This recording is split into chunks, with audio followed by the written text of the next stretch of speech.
Councilman Wright, thank you for inviting us in your neighborhood. This is our first time in Madison Heights in this capacity. Absolutely. So, we had a little conversation. You were telling me that if people love food, there are some options that they definitely want to look at. What are some other hot spots? Oh, there's some incredible spots in Madison Heights. First, I'd have to recommend is one of my personal favorite, which is Big Bo's, located just north of 11 Mile Road. They have a fantastic menu of options of food, whether it be their world-famous egg rolls or their burgers. I enjoy their fried shrimp, and they have a unique kind of a Creole cuisine. It's fried okra, for my folks to know about that.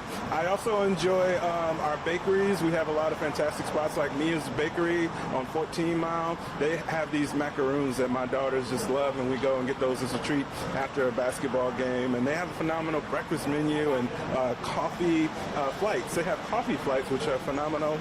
I also love along that line Natalie's Bakery, which has recently moved, and it's closer to Girard, and it's right near a car wash, and it's a phenomenal spot. They have a lot of fresh baked breads, and they have a lot of good delicatessens there.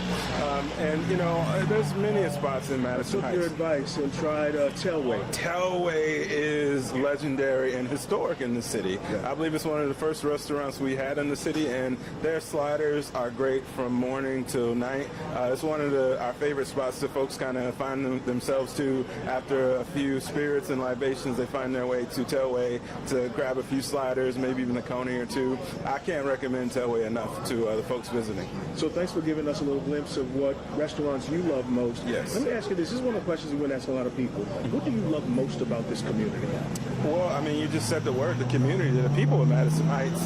The people are truly what make the city special, how they look out for each other, how we look out for the city, and how everyone is focused on maintaining those connections that keep this community together in terms of the neighbors helping each other with our trash can, or, you know, one of the things I like is just having children in the neighborhood for my kids to play with that they know.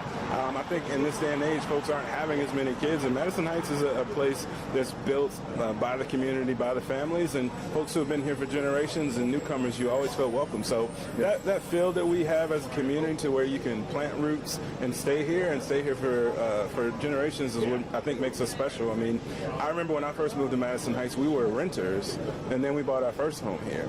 And then I bought my second home here because it was such a phenomenal community and a great place for folks to kind of grow and to develop. So, and our parks, by the way. I can't leave out our glorious parks we have here. The parks is a good thing. You know, so many people talking about that. And thank you and the residents across Madison Heights for hosting us this week. Absolutely. Again, appreciate it. And we are in your neighborhood. Thank you guys so much. I'm Demond Fernandez with Local 4.